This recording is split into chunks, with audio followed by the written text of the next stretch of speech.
കായംകുളം നഗരസഭാ കൗൺസിലിൽ LDFന്റെ വായ മൂടിക്കെട്ടിയുള്ള നിശബ്ദ പ്രതിഷേധം. കഴിഞ്ഞ ജൂലൈ 22-ന് ചേർന്ന കായംകുളം നഗരസഭാ കൗൺസിൽ യോഗം പിരിച്ചുവിട്ട ചെയർമാന്റെ നടപടിക്കെതിരെ പ്രതിഷേധിച്ച LDF കൗൺസിലർമാർക്കെതിരെ പട്ടികജാതി പീഡന നിരോധന നിയമപ്രകാരം കേസെടുത്തതിനെതിരെയായിരുന്നു വായ മൂടിക്കെട്ടി സമരം നടത്തിയത്.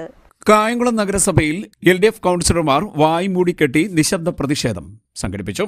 ജൂലൈ 22-ാം തീയതി കൂടിയ കായംകുളം നഗരസഭാ കൗൺസിൽ യോഗം പിരിച്ചുവിട്ട ചെയർമാന്റെ നടപടിക്കെതിരെ പ്രതിഷേധിച്ച LDF കൗൺസിലർമാർക്കെതിരെ പട്ടികജാതി പീഡന നിരോധന നിയമപ്രകാരം കേസെടുത്തതിൽ പ്രതിഷേധിച്ചായിരുന്നു കൗൺസിൽ യോഗത്തിൽ LDF കൗൺസിലർമാർ വായ് മൂടിക്കെട്ടി പ്രതിഷേധം നടത്തിയത്. കൗൺസിൽ യോഗത്തിൽ സംസാരിച്ചാൽ ഉടൻ കള്ളക്കേസെടുക്കുന്ന സമീപനമാണ് ചെയർമാനും ഭരണ നേതൃത്വവും സ്വീകരിക്കുന്നതെന്ന് LDF parliamentary party leader S Keshunath പറഞ്ഞു. ജൂലൈ 22-ന് ശേഷം LDF കൗൺസിലർമാരെ അറസ്റ്റ് ചെയ്യാതെ ഇനി നഗരസഭയിലേക്ക് ഇല്ലെന്ന നിലപാടാണ് ചെയർമാൻ സ്വീകരിച്ചത്. ഇതിനിടയിൽ ജൂലൈ 30-ന് അടിയന്തര കൗൺസിൽ യോഗം ചേർന്നിരുന്നു.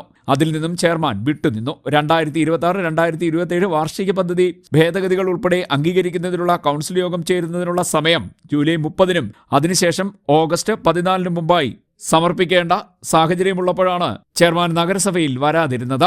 ഇതിനെ തുടർന്ന് LDFന്റെ 15 അംഗങ്ങൾ നോട്ടീസ് നൽകിയതിന്റെ അടിസ്ഥാനത്തിലാണ് ചൊവ്വാഴ്ച കൗൺസിൽ യോഗം വിളിക്കാൻ തയ്യാറായതെന്നും LDF കൗൺസിലർമാർ പറഞ്ഞു. കായംകുളം നഗരസഭയിൽ കഴിഞ്ഞ 3 ആഴ്ചക്കാലമായി ഭരണസ്തംഭനം തുടരുകയാണ്. 2026-27 പദ്ധതി അംഗീകരിച്ച് നൽകേണ്ടതായിട്ടുണ്ട്. അതടക്കം ഇവിടെ നടപ്പാക്കാതിരിക്കുന്ന ഗുരുതരമായ പ്രശ്നം കണ്ടുകൊണ്ട് ചട്ടം 7 പ്രകാരം കേരള മുനിസിപ്പാലിറ്റി നിയമം ചട്ടം 7 പ്രകാരം ഞങ്ങൾ 15 കൗൺസിലർമാർ ഒപ്പിട്ട് കത്ത് നൽകുകയും അതിൻ്റെ അടിസ്ഥാനത്തിൽ ഇന്ന് കൗൺസിൽ യോഗം വിളിച്ചു ചേർക്കുകയും ചെയ്തു.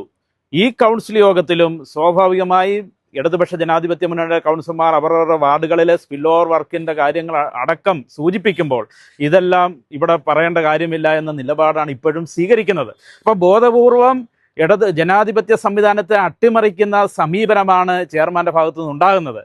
45 വാർഡിൽ നിന്നും തെരഞ്ഞെടുക്കപ്പെട്ടു വന്ന കൗൺസിലർമാർ എന്ന രൂപത്തിൽ ജനങ്ങളുടെ വികസനക്ഷേമങ്ങൾക്ക് ആവശ്യമായ അഭിപ്രായങ്ങൾ ഞങ്ങൾ കൗൺസിൽ യോഗത്തിൽ ഉന്നയിക്കുമ്പോൾ അതിനെ കേൾക്കാതെ അതിനെ മാനിക്കാതെ യാതൊരു തരത്തിലുള്ള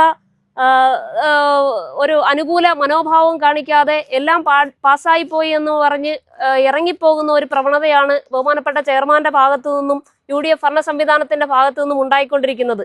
അതിനെതിരെയാണ് അങ്ങനെ ശബ്ദിക്കുമ്പോൾ കള്ളക്കേസിൽ പെടുത്തുകയും ഒക്കെ ചെയ്യുന്നതിന്റെ പ്രതിഷേധമായിട്ടാണ് ഇന്ന് ഇത്തരത്തിലൊരു പ്രതിഷേധം സംഘടിപ്പിച്ചത്. LDF ഭരണകാലത്ത് സംസ്ഥാന സർക്കാർ കായംകുളം നഗരസഭയ്ക്ക് അനുവദിച്ചിരുന്ന പ്ലാൻ ഫണ്ട് വിഹിതം 8,47,50,000 രൂപയായിരുന്നു. ഇപ്പോൾ UDF സർക്കാർ അത് 3,66,18,822 രൂപയാക്കി കുറച്ചുവെന്നും LDF കൗൺസിലർമാർ പറഞ്ഞു. സാഹചര്യം ഇതായിരിക്കെ ചെയർമാനും ഭരണ നേതൃത്വവും നഗരസഭയിൽ കയറാതെ ഭരണസമരം തുടരുന്നതിനാലാണ് ചട്ടം 7 പ്രകാരം LDF കൗൺസിലർമാർ കൗൺസിൽ യോഗം വിളിച്ചു ചേർക്കാൻ കത്ത് നൽകിയതും യോഗം വിളിച്ചു ചേർത്തതും. പ്രതിഷേധ യോഗത്തിൽ LDF parliamentary party leader S Keshunath, LDF കൗൺസിലർമാരായ മിനി സലീം, എ നസീർ, അബ്ദുൾ വാഹിദ്, അനിത ഷാജി, ഷാമില അനിമോൻ, ഗംഗാദേവി, വാമാക്ഷി, സജിന ഷഹീർ, സീത സജീവ്, കാർത്തികക്കുട്ടി, ഷഹബാനത്ത് കുഞ്ഞുമോൻ, അനീസ നൌഷാദ് തുടങ്ങിയവർ പങ്കെടുത്തു.